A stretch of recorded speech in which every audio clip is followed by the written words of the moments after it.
All right. Hello, everyone, and welcome. My name is Nathan.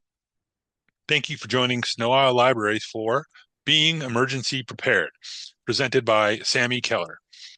Snohomish County residents are no strangers to unexpected or expected emergencies. We have 13 hazards that can affect our residents. From wildfires and flooding to volcano eruptions and earthquakes, it is recommended that all residents be prepared for all of these kinds of emergencies. But that brings up some questions you may ask. How does one prepare for emergencies?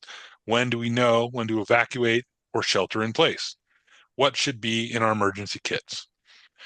Before we begin this presentation, let's take a moment to tend to a little housekeeping. During this presentation, your microphones will be muted, so please use chat if you have any questions for library staff. We will also use chat on our end to share links to any resources and websites mentioned today. After Sammy's presentation, we will have time to ask them some of your questions. So please submit your questions into the chat at any time, and we will get to as many as we can. Finally, if you would like to turn on captions for this event, you can now find the instruction in chat. All right, now let's introduce today's speaker. Sammy Keller is the outreach coordinator for the Snohomish County Department of Emergency Management and makes it their mission to answer questions and provide tips and tricks on being prepared for emergencies. During this talk, they will cover some emergencies within Snohomish County, what it means to be 2 weeks prepared, how to build go kits, the differences between evacuations and shelter in place, and tools available to help you in emergencies. Hello, Sammy, and welcome. Thank you so much for being here. Of course. Thank you so much for having me. Hello, everybody. As Nathan said, my name is Sammy Keller. I use they, them pronouns, and I am the outreach coordinator for Snohomish County Department of Emergency Management. I have been born and raised in Snohomish County my entire life, and I also come from a family that is first responders. So this kind of stuff and the stuff that I'm going to be talking about really comes really close to my heart. And I'm very, very excited to kind of teach you guys really basic stuff and give you kind of a good foundation on how you can get started. All right, so with that, we'll go ahead. And I apologize if you see me looking off to my left. I'm not ignoring all of you guys. I just have two screens. So we'll go ahead and start talking about some of those emergencies that Nathan had mentioned. So we call out specifically 13. We get a lot of questions about why 13? Why is it not more? Why is it not less? These are emergencies that will affect a large portion of Snohomish County's population at once. Some of them are considered more dangerous, quote, quote, than others. And what we mean by that is that they will affect more people on a larger scale. So a good example is dam failure. If you don't live near a dam or you live pretty far away from like the Colback Dam and such like that, that hazard probably isn't that big of a deal for you. However, we will all be equally displaced and have issues with things like earthquakes. And then there's some that are just kind of in the middle, like flooding. I grew up in Stanwood, Camino area, so flooding was a everyday thing for us. So that wasn't a surprise. Just as if somebody lives in Darrington or Oso, a wildland fire is probably a very common occurrence. So that's what these 13 are. The joke I tell people is the 13 look really intimidating. Not all of them affect you at once. And if you do happen to live on a chunk of land where all 13 of them do affect you at once, you need to get your property reassessed. You need to be paying less in taxes. But this is just a really quick example of some of the emergencies and why we get prepared. So we'll go and move on to the next one. So I'm going to go in and dip into some county-based tools that you and your family, your neighbors, friends, all that jazz can use when being prepared. So we have this hazard viewer. With the QR code, it will take you to a website that looks like the screenshot I got there. And what you do is you can type in your address. We'll put a little pin in it, and it's a GIS map, so it's always updated. And you can pick which hazard you want. So we'll show you historical wildland fire data. And were you close to that? It will show you flooding. It will show you how close you are to certain earthquake faults. Are you in a liquefaction zone? It will also show things for land movement or landslides. I like this kind of stuff because it helps me kind of narrow down out of those 13 hazards which ones are going to really hit me hard. Other than things like weather affects all of us pretty equally as we're all feeling right now. This is a great tool to kind of get you started. So instead of having a really, really broad view that can be really, really intimidating when prepping for emergencies, this helps you kind of take it down to a manageable level. And like I said, this is county owned. It is constantly updated. We use the GIS map that we use for this tool in our own emergency activations. So rest assured, all of that information is 100% up to date. All right. Next one, this one's also kind of cool. You'll notice a pattern. I really like data. I came from a data job before my current job here. So population islands. We get a lot of people asking what we mean by this. When people hear islands, they think of something that is surrounded by water. That's not what we're going for with these. Population islands in this sense are examples of chunks of land that will be isolated because of the large possible going to happen in maybe next year or maybe in the next 200 years, Cascadia subduction zone earthquake. So that's the fault line just kind of all up and down our coast. And if that were to slip, we would all feel that. And because of how aggressive and how strong that earthquake will be, it will damage roads, it will break down bridges, it will make things impassable and kind of trap large populations into areas. So what this does, it gives you an estimation of based on our data on roads, on bridges, and how we think that the earthquake's going to act. It kind of breaks down where these population islands are. Mind, these are estimations, so it's not exact. What they also tell you is how many people will be in your island.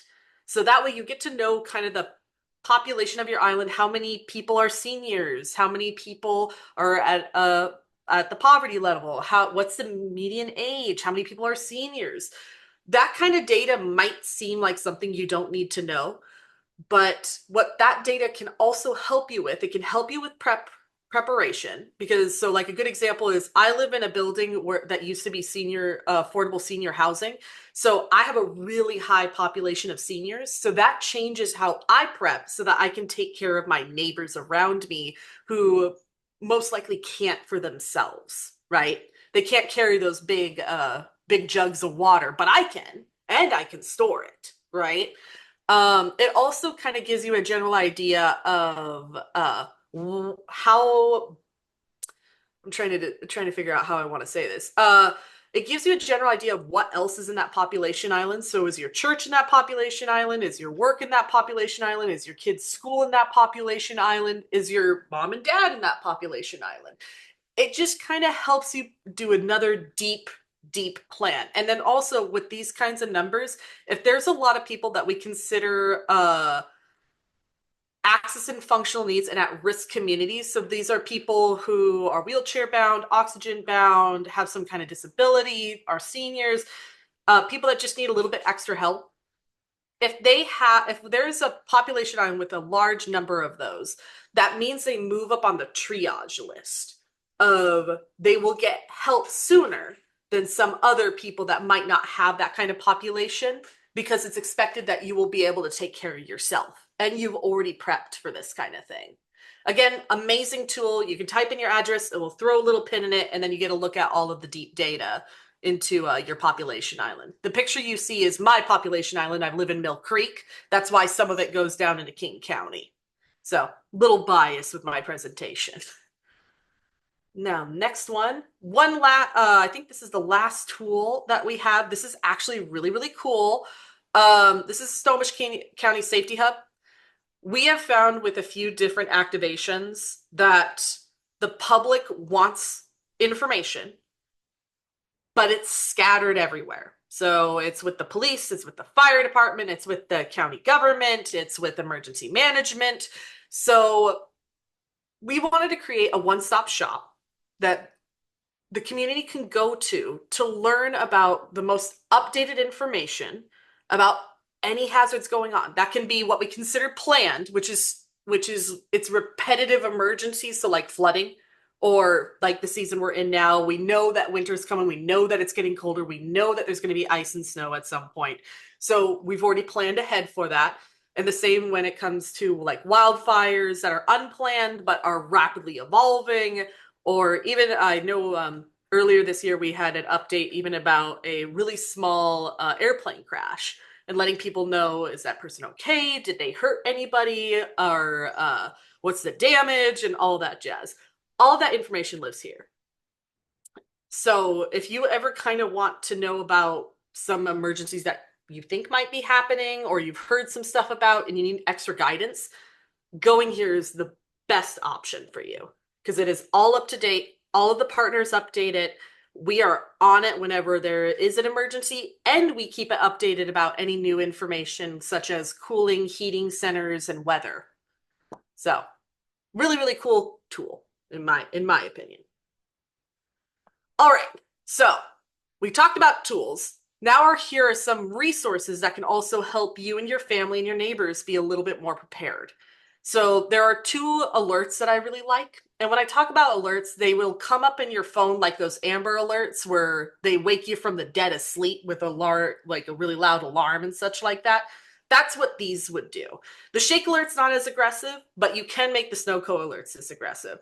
So what the Snowco alerts is trying to fix is one of the major ways that the US government, both federal, local, state, all that jazz, sends emergency alerts. We send them to something that most people or people of a younger generation than me don't realize used to be in every home, which is a landline.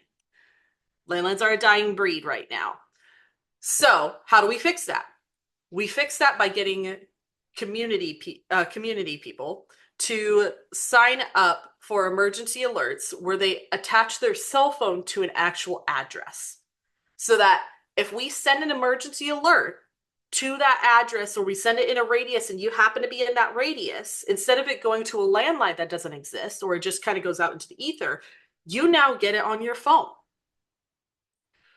The other cool thing that you could do with Snowco alerts, if you really want to go the extra step, you don't have to do this, is you can also make a emergency like profile for your household where you could say, you know, I have a bedridden family member, or I have two dogs. This is the entry code to get into my place. So what happens if you call 911 and the first responders go on their computer system for about 15 minutes, and it just goes to them, it doesn't go to anybody else. They see all that information, so that means that they can move a little bit faster when it comes to responding to your 911 call. You don't have to fill all that out. It's just an option. I personally like filling it out because it gives the option where you can share your pet photos. So that the way I view that is if they're coming to my place now, they have to look at my pets. So a little manipulation that way.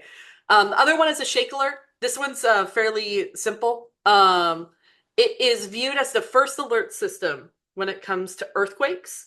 That does not mean that you will get an alert 30 minutes or an hour ahead of an earthquake, because we can't predict earthquakes. What can happen is that we'll feel it, or we'll have our machines say, oop, earthquake, it's going to be this big, it's already coming, right? And it will tell you ahead of time, so you have at least like 2 to 5 minutes to get to someplace safe. So, you know, getting underneath your desk. If you're driving your car, pulling your car off to the side, throwing your e-brake on and kind of hanging on, getting under a door jamb, getting away from anything that will fall on you, all of that kind of stuff. So it's not to prepare you an hour before, it's to prepare you in the moment and give you a little bit of a head start before that earthquake hits. Mind, I will be honest, my Shake alert can be iffy on how accurate it is. And it will also warn you about earthquakes that are nowhere near you. So if you do download this, kind of mess with the settings to make sure that it's hitting your area and it's not hitting areas like Alaska and letting you know about an earthquake that happened in Alaska. Also, if you feel an earthquake and you didn't get an alert, you can let my Shake alert know. So kind of cool. All right. So, one of the two things I'm going to talk about today are evacuations and stay and shelter in place orders. So, the county has changed a little bit of its verbiage when it comes to evacuations. It used to be ready 1, 2, and 3. We had a whole bunch of people really confused with that for obvious reasons. Are we going 3, 2, 1 or 1, 2, 3? Which one's the more important one? Which one's the one where I can relax? Which one's the one where I need to go? So we partnered with the fire department because the fire department and like DCNR that goes and fights fires uses the ready, set, go method. So ready, as you can see on the graphic, it means that, we know that that's happening. It's over the horizon. Maybe get a little bit ready. So you're listening to emergency alerts, you're monitoring weather, and you're just kind of keeping yourself a little bit active with the knowledge of that emergency. Set means it's getting a little closer now. It looks like the wind might make that fire come your way. So how about you go ahead and I don't know, like pack up your stuff, put it in the car and get a little bit ready. Maybe get the cat in the carrier. Maybe get the dog's carrier ready. If you have livestock, maybe getting your livestock ready to put in the trailer or they're already in the trailer. All of that kind of stuff. Go means it is at your front door. You need to go right now. So we have used this emergency alert when it comes to wildfires. However, that doesn't mean it's just for wildfires. It will also be for other things. This will be the kind of evacuation order we would give people if there's some kind of toxic plume or if there's some kind of dangerous hazard. I'm so sorry, my cat always knows when I'm giving a presentation. So we use it for other things other than fires. It's just fires usually when we use this, but it will be used for other things. So being familiar with the ready, set, go and what that means for your family and for what level will you kind of go for things is very, very important. I get a lot of questions about stuff like if it was Camano Island or if it was Lake Stevens, because there's kind of one way on, one way off, or it's getting really complicated if you can't get across that trestle bridge. That is all stuff to keep in mind. So maybe when you hit that set level, maybe that's when you go, right? And you don't wait for the go. You just kind of over prepare and get yourself ready. There's nothing wrong with that either. So, talking about that, then we're going to go and talk about shelter in place. So, shelter in place is kind of the opposite when it comes to emergency evacuations. We usually see this when it comes to hazardous materials or toxic plumes. A really recent, really soft shelter in place order was, I want to say, was it South Carolina or North Carolina, where a whole bunch of monkeys got out of a center and they were trying to catch them, but they were moving towards housed areas. So it can be for monkeys too. It doesn't have to just be for toxic plumes or dangerous peoples. So with these orders, it would come on an emergency alert on your phone. It would give you a idea of what you're trying to shelter in place for, and for how long, and what kind of updates will come up. So this is a good graphic trying to explain like what does a shelter in place mean. It essentially means kind of covering anywhere where outside air is getting in, so that if there is a hazardous material outside that they're trying to keep you safe from, it's not accidentally coming in like through your AC unit or through an HVAC or through your door or a cracked window. We also try and recommend something very light like this when it comes to large wildfires, just because smoke makes you feel icky, and it takes a little bit to get to that point where you're not feeling really good. So we recommend people do something like this, not to this extent, but at least having a room where it's like the clean room, where there's no outside air getting in. You might have like a filter in there so that you're just kind of you're able to take a break from that dirty smoky air. So this is like I said, the infographic there is a perfect example of even how I would shelter in place. All right, and then now we're going to go on to one where I'm going to be both detailed and vague. at the same time, and I apologize, I'm sure I'll get a lot of questions about it, and I highly encourage questions when it comes to emergency preparedness. The federal government really wants to push for us to be 2 weeks prepared for any emergency. Okay, that's 2 weeks of food, that's 2 weeks of water, that's 2 weeks of any kind of medical supplies, and 2 weeks of pet supplies if you have pets. And that doubles if it's not just you, right? If you have kids, or if you're taking care of your parents, or if you have neighbors that depend on you, all of that kind of stacks. So it gets to a point where that 2 weeks sounds like a lot. That's a lot of space, that's a lot of material, that's money, and that's all supplies that there's a chance you're probably not even going to use it. So, my neighborly advice is that you be prepared for as much as you can be, whether it's 24 hours, 48, 72, or maybe 5 months. It just completely depends on your space.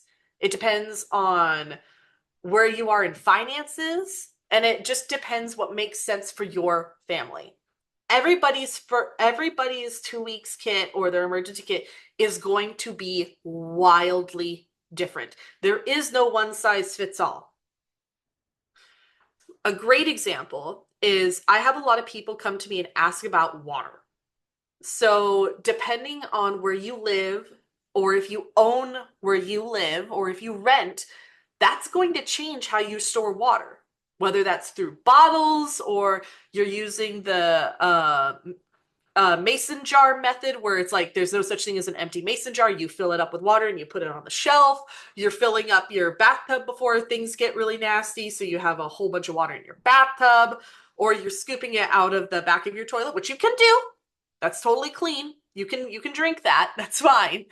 Um, or you're even just emptying it out of your hot water heater. So for me, that's my plan. I live alone. I only have two pets with me. So my plan is to empty out my 50-gallon hot water heater for my emergency water, as well as the backs of my toilets, because I also live close by a stream where I have a really nice filter, and it's just a simple walk, so I can go and filter out that water.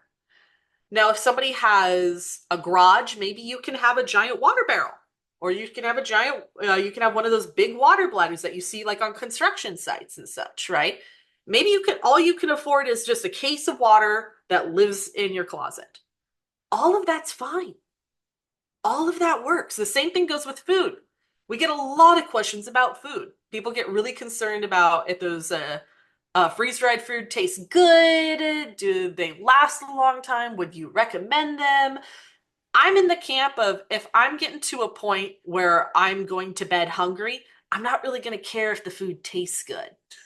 I'm going to just be eating. For me, I use a method of, I purposely buy a little bit too much preserved stuff like canned foods, or like canned meat and stuff like that, like chili, all that kind of stuff, so that if an emergency does happen, I already have a supplies in my pantry and I'm good to go.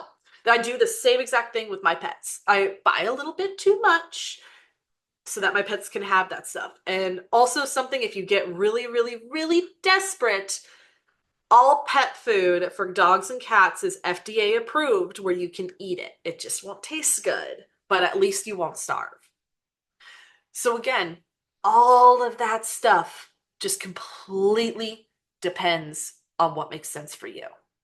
Whether you want to go and buy that like 5-gallon bucket from Costco that has, like, what is it, like 30 days of supplies for freeze-dried food, or you just use the pantry method, right?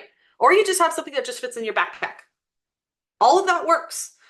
Other things that we try and recommend people to have, and I get that this is really complicated to ask people to have, because if you went through COVID and tried to get extra medication during COVID, it was really, really stressful, and it's really, really hard. So when it comes to medications, some people can't have 2 weeks. Just have as much as you can. Try to get as much as you can. Try to have that back supply, and know when that back supply goes bad. Extra cash, any copies of your ID, any copies of important documents, like maybe your deed, any pet licenses, green cards, anything that you might need, right? extra clothes, and then of course communication lists of like maybe your emergency contacts, people who are out of state. We'll talk a little bit more about that later. But like I said, I understand that I'm being a little vague just because there is no one size fits all.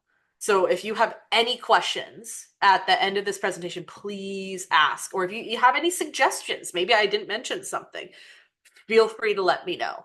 And feel free to let everybody else here know. Because we are all a community and we're all here to help each other. All right. So last one, like I said, is family communication plans. This is kind of fun to talk about because I straddled a generation where I did have to remember numbers back in the day. Now I don't. So that means that if my phone dies, I'm kind of out of luck when it comes to remembering phone numbers for for my emergency contacts and all that jazz. So what we recommend is that you have those written down somewhere, whether it's on like a simple ID card or it's on like this PDF form that FEMA provides to you, whatever. Just have it written down somewhere so that if you lose your phone or your phone dies, you have those contact information so that you can go elsewhere and make those phone calls if needed. The same goes when making an emergency plan. We practice fire drills at schools, at work, all at church, all that on for a reason. It's to get you to have muscle memory on how to leave a building and that there's more than one way to leave a building, right? Maybe it's not through the way you came in. Maybe it's a back door. Maybe it's a side door. Maybe it's through a window. All of that stuff. The same can go for your household. Practicing how to, like with your family, practicing how to get out of a house, that there's multiple ways. How to, what are multiple driveways to get to your home? Because it's not just the way that you use every day to go to and from work, right? Same goes with your neighbors. So practicing all of that kind of stuff, practicing the communication plans, making sure all of those numbers are up to date is highly recommended. My neighbor, I'm sure I drive my neighbor nuts. We practice our communication plans at least like every 4 months because they're not in all the time. They only come here for the tail end of the year so that they can visit their grandson and all that. So that's what we recommend when it comes to communication plans and emergency plans. And I believe that is it. So I believe now, and correct me if I'm wrong, Nathan, now is the time we take questions. You are I don't correct, want to get. Sammy, and there's Okay. definitely some questions for you. And I want to start off with a question myself because there were numerous people who were trying to use QR codes, and it doesn't seem like they were having success some of the time. Is Oh, is your slide deck going to be shared with me so I could email everyone a copy? Is that 100, something? 100%. And if you still find that those QR codes aren't working, there's my email, there's my phone number. Just call me, email me, and I'll send you those links. Yeah, and I was trying to stick most of them into the chat. So if anyone didn't have success with the QR codes, scroll back through the chat, and I think Rob had even stuck some in there, was sticking them in there. So you could use the links directly in the chat if that's easier. Okay, so we'll get you the slide deck, everyone. If you didn't have time to read everything and absorb it all, we'll get it to you. So let's see. I'll try and combine a couple of these. So some people were realizing that you're focused on Snohomish County, but since we're a two-county library system, they wonder what information they can get for the Island County side. Any tips for that, or should I send them to Google? So I do know that Island County has their own emergency management. It's a very small office. We still kind of help Camino and Stanwood, and even if my boss tells me no, I grew up in Camino and Stanwood. So if you guys can't find anything, again, message me and I will help you find some stuff, even if it's us digging through. So most of it would probably be Google through their through local government websites and all that jazz, like with Stanwood and all that. But if you can't find anything or you're struggling, or even if you don't want to find it, I'll find it for you. You just email me. Great. Okay. So let's see. So Gerald had a question. Have you included the existing food banks into your disaster plans and drills? Yes.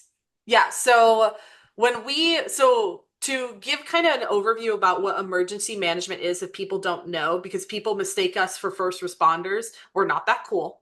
Um, we are the middleman between or like we're kind of like the connecting tissue when it comes to first responders that are on the scene and then things like human services and such that are kind of off the scene but still activated for that, but they're not seeing visually what's going on. So a great example that I tell people is large fire happens in Everett. Multiple families are displaced. The battalion chief cannot focus on getting those people homes because he's currently busy fighting a fire. So he calls us, he tells us what he needs, click, and we go, "You got it, boss." And then we call things like human services and we call things like the Red Cross and we get all that stuff kind of coordinated. When we have our large tabletop exercises, so about a year ago we had one for the Cascadia subduction zone. We talked about all of the food banks and how stocked are they? Where are they? How many of them are in these population islands? And it did lead to us realizing that Snohomish County is large enough that if we were to have an emergency event, that these food banks might not be able to properly give out food at the rate we need them to. So it sparked another project that we are currently working with things like Kroger, QFC, Hagen's, and such to work with them on how do we get you to have an emergency supply so that we can use you as a distribution site when, you know, badness hits the fan. But that's a really, really good question. And the short answer is we totally do. Great, great. And so, as you're aware, Sammy, of course, there's prediction of wind tonight. And I just want to point out to everyone, just a reminder, this is being recorded. So if you end up losing power and you can't finish listening to the Q&A, or you want to go back and rewatch this because it went by too quickly, don't forget that it is being recorded and will be on the Snow Isle YouTube channel. And to get there, you can go from the library's website, just scroll to the bottom of the page, and you'll see all the social media links. You can just click the YouTube icon to go to YouTube.